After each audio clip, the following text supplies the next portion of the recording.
বন্ধুরা, আমি এখন আছি কোচবিহার আলিপুরদুয়ার হাই রোডে। তা এখানে একটি সরকারি কাজ চলছে, সেটা আমি একটু দেখাবো।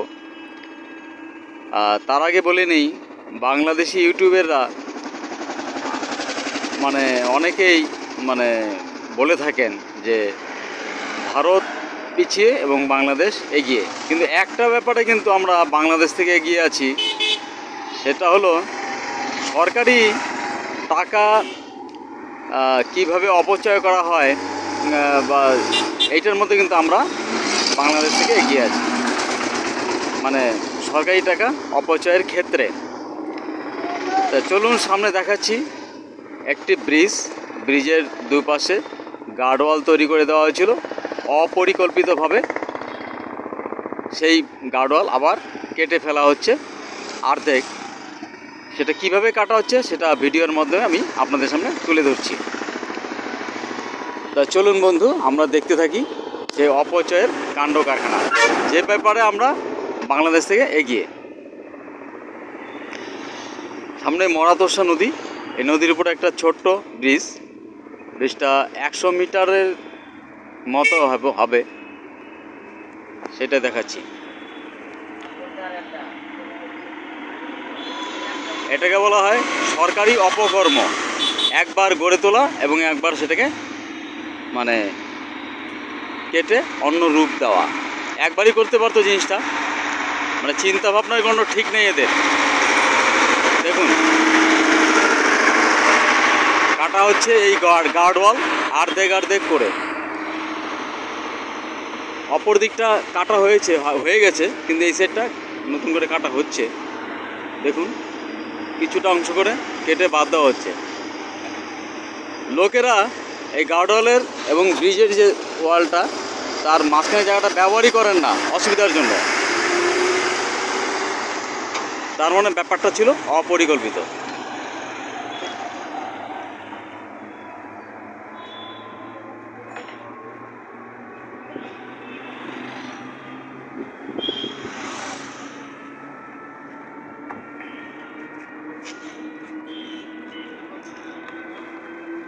এটা হচ্ছে ডোডেহাট, কোচবিহার।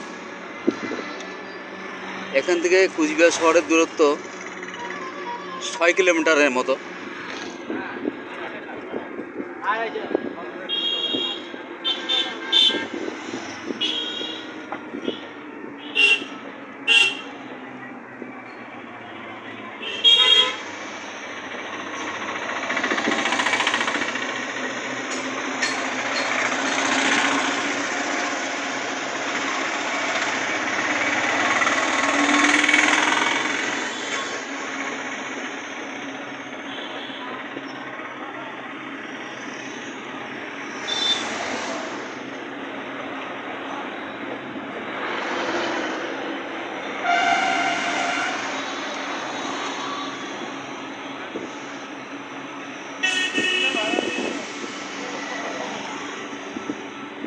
এবার আরেকটি সরকারি অপচয় দেখাচ্ছি। এখানে একটি ফ্লাইওভার করার কথা ছিল, সেটা না করে রেলের পক্ষ থেকে একটা অপকর্ম করা হয়েছে। দেখুন, সরকারি রাস্তাটা চলাচলের ক্ষেত্রে বিঘ্ন ঘটে এই অপকর্মটার জন্য। রেলের অপকর্ম এটা, যেটা নদী ব্রিজটা দেখালাম সেটা পশ্চিমবঙ্গ সরকারের অপকর্ম, আর এটা হচ্ছে রেলের। দেখুন, আধা কাজ করে চলে গেছে। এখানে একটা ফ্লাইওভার হওয়ার কথা ছিল, ফ্লাইওভারের পরিবর্তে দেখেন এরা কি কাজ করেছে।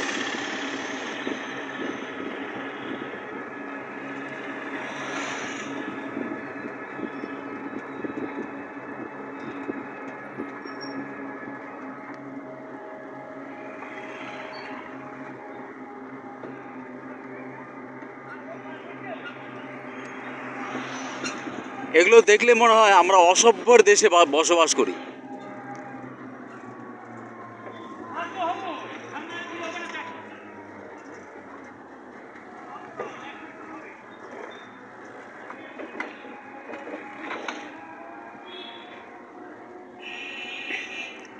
এটার কিছুটা অংশ ফ্লাইওভার আর কিছুটা অংশ ওভারব্রিজ করলে আমার ব্যক্তিগত মত হিসাবে ঠিক ছিল।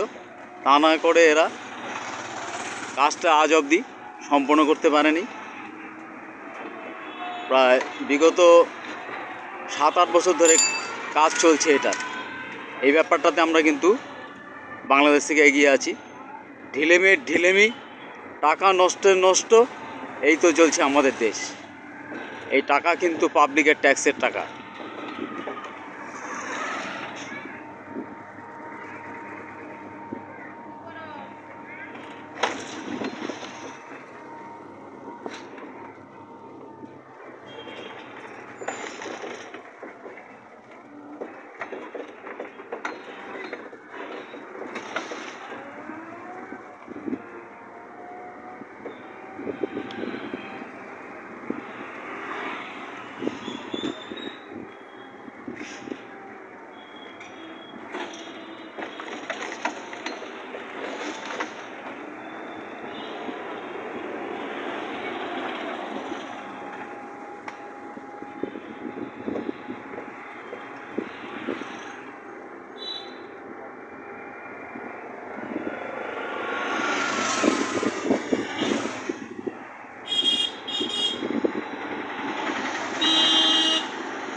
আমরা উঠে এলাম ডোডেহাট রেল ওভারব্রিজে।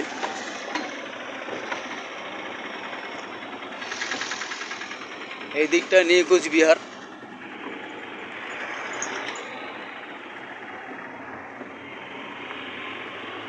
এই দিকটা শিলিগুড়ি চলে গেছে এই রেলপথ। আর আমরা যাচ্ছি এই হাইরোড ধরে আলিপুরদুয়ার।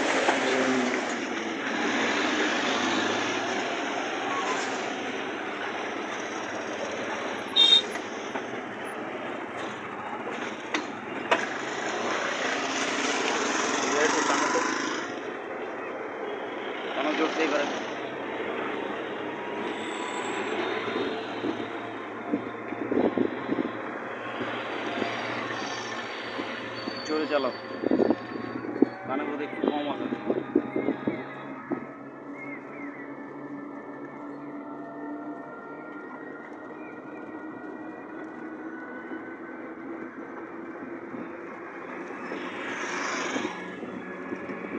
কোচবিহার জেলার গ্রাম অঞ্চল।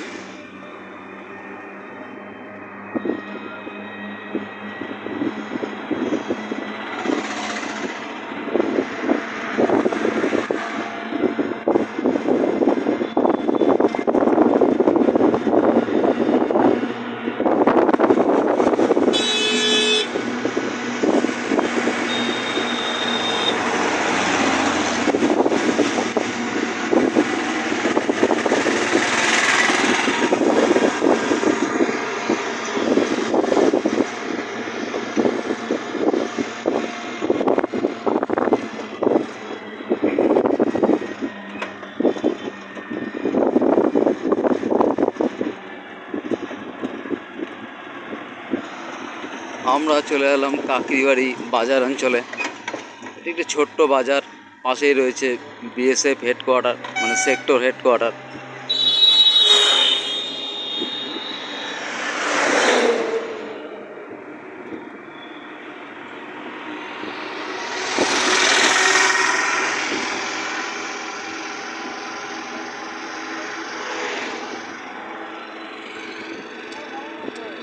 বিএসএফ সেক্টর হেডকোয়ার্টার পিছনে রয়েছে, সামনে ঝুপড়িওয়ালা দোকান।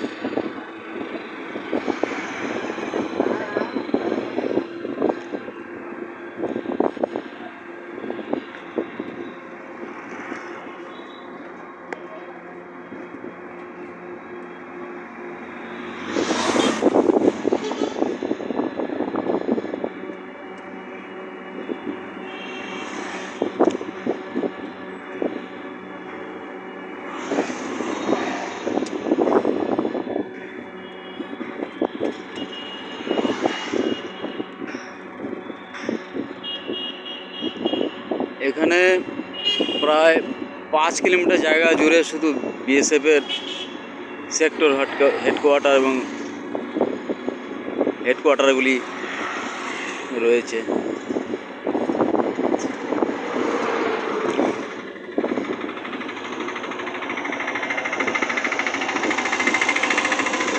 যাই হোক, দেখানো অত ঠিক মনে করছি না, আমি উল্টো দিকটাই দেখাবো।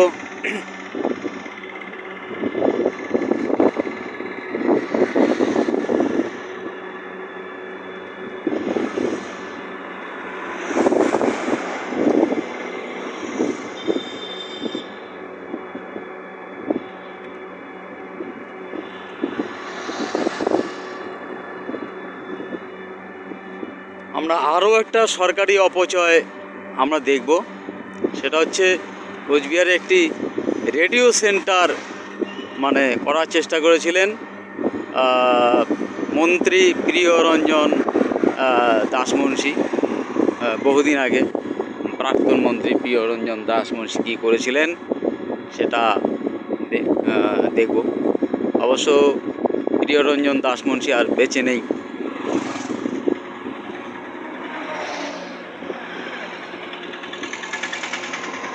এই রেডিও সেন্টারটা কিন্তু আর কমপ্লিট হয়নি, ধ্বংসাবস্থায় পড়ে আছে। দেখুন, আকাশবাণী কোচবিহার এই শব্দটা আমরা শুনতে পারিনি। এটাও একটা সরকারি অপচয়ের উদাহরণ। আকাশবাণী কোচবিহার দেখুন, পাশাপাশি চলছে বিএসএফ হেডকোয়ার্টারের অফিসগুলো।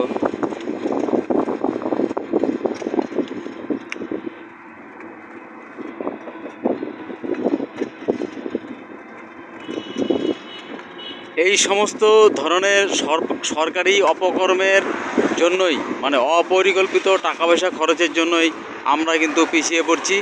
অন্তত এই পিছিয়ে পড়ার ক্ষেত্রে আমরা কিন্তু বাংলাদেশের থেকে এগিয়ে আছি।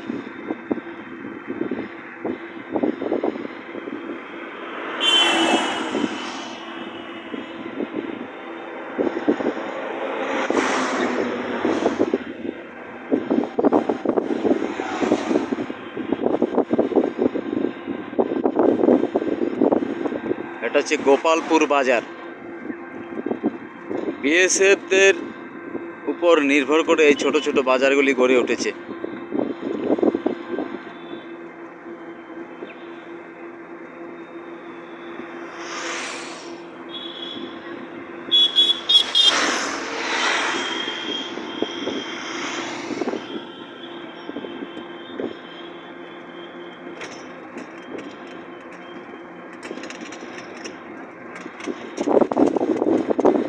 সরকারি টাকার অপচয়ে আমরা কিন্তু বাংলাদেশ থেকে এগিয়ে আছি।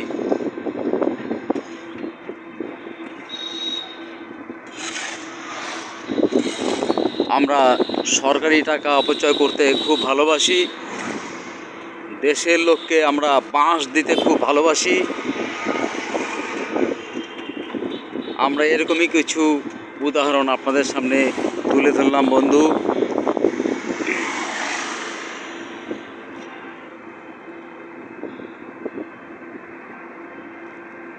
এরকম বহু উদাহরণ আপনি ভারতের মাটিতে খুঁজে পাবেন। জানি না কেন এরকম হয়। এর জন্য আমার মনে হয় এই কেন্দ্রীয় সরকার, রাজ্য সরকার ইত্যাদি ব্যাপারগুলো কাজ করে। একজন করতে চায় তো আরেকজন বাধা দিয়ে থাকে, এবং শেষ পর্যন্ত সরকারি টাকার অপচয় ঘটে থাকে। যাকে বলে রাজায় রাজায় যুদ্ধ হয়, নল খাগড়ার প্রাণ যায়।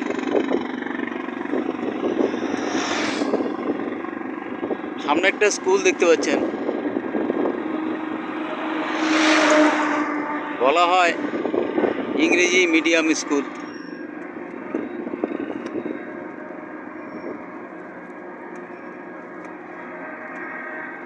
কোন ইংরেজি যে শেখানো হয় কে জানে।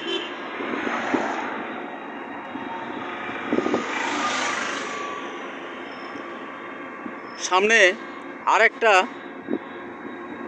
চাল কল দেখা যেতে পারে, দেখি ওটা পর্যন্ত নিয়ে যেতে পারে কিনা। চাল কলটার পরিকাঠামো গড়ে উঠতে আমি দেখেছি বহুদিন আগে, কিন্তু এই ধোঁয়া বেরোনোর যে চোঙাটা আছে সেটা দিয়ে কোনোদিনও ধোঁয়া বেরোতে দেখিনি। মানে চাল কলটা আদৌ মানে চলেনি আর কি কোনোদিনও। সম্ভবত কোনো অসুবিধা আছে বা এরকম হতে পারে অপকর্ম, সরকারি টাকার অপচয়, মানে লোন ইত্যাদি নিয়ে এখান থেকে হয়তো মালিক ফুটটুস হয়ে গিয়েছে বা এরকম কোনো কিছু একটা হবে।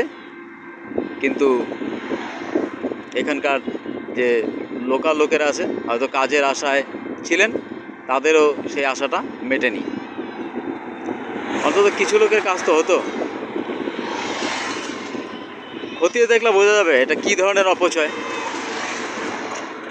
কিন্তু খতানো লোককে, যেই চাল মিলটা তৈরি হয়েও কোনোদিনও কাজ করলো না।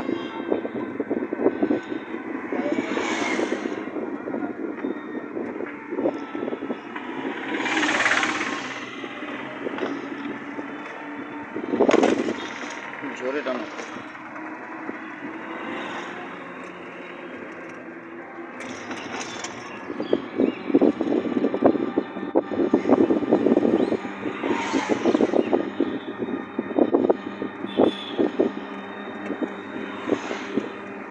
দেখুন হাতের বাঁ দিকে আসছে একটি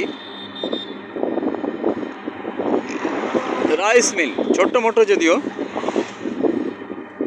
তবুও তো কিছু লোক কাজ করতে পারতেন। কিন্তু এটা নতুন অবস্থা থেকে শুরু করে আজ অবধি কোনো কাজই করলো না। দেখুন পড়ে আছে এই অবস্থায়, ভেঙে চুরে যাচ্ছে, কোনোদিনই কাজ হতে দেখিনি। এগুলোকে বলা হয় সরকারি অপকর্ম।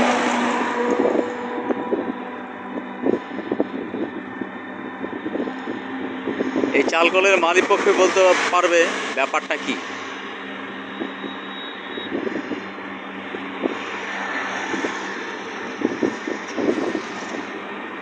সামনে কিন্তু আসছে দুটা মদের কারখানা, মদ তৈরি হয়।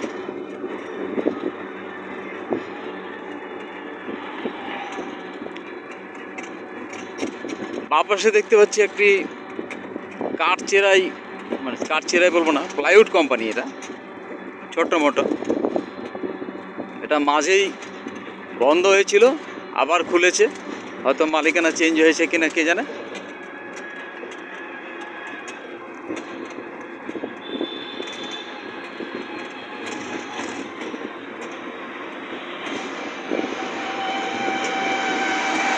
এই দুনিয়ার সর্বশ্রেষ্ঠ ইন্ডাস্ট্রি হচ্ছে মদের কোম্পানি, সেগুলো আবার ঠিকঠাক মতোই চলছে দেখা যায়।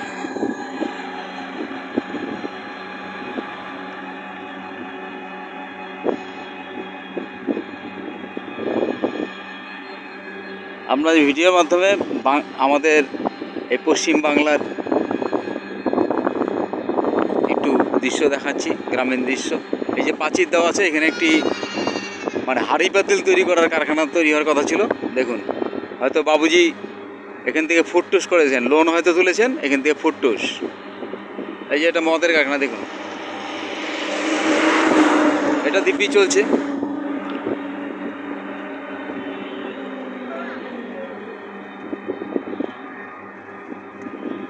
এই হচ্ছে আমাদের পশ্চিম বাংলার গ্রাম।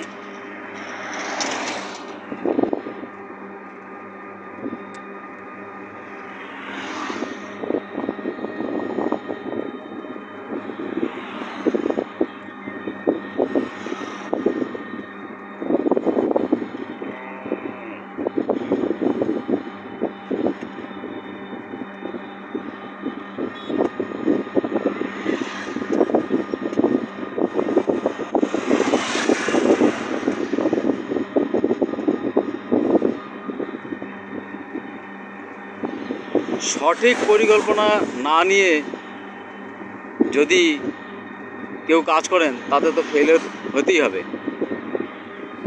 দেখুন একটা হিমঘর,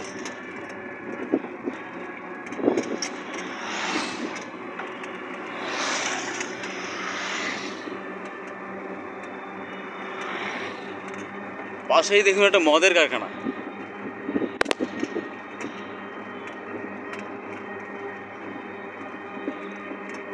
এটা চলছে রমরমিয়ে।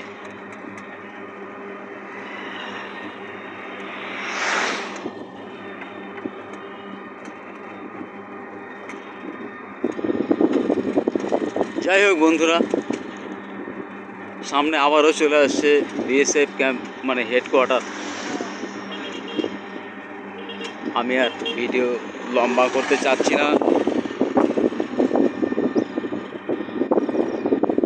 এখানে রাখছি বন্ধু। ভালো থাকবেন, সুস্থ থাকবেন।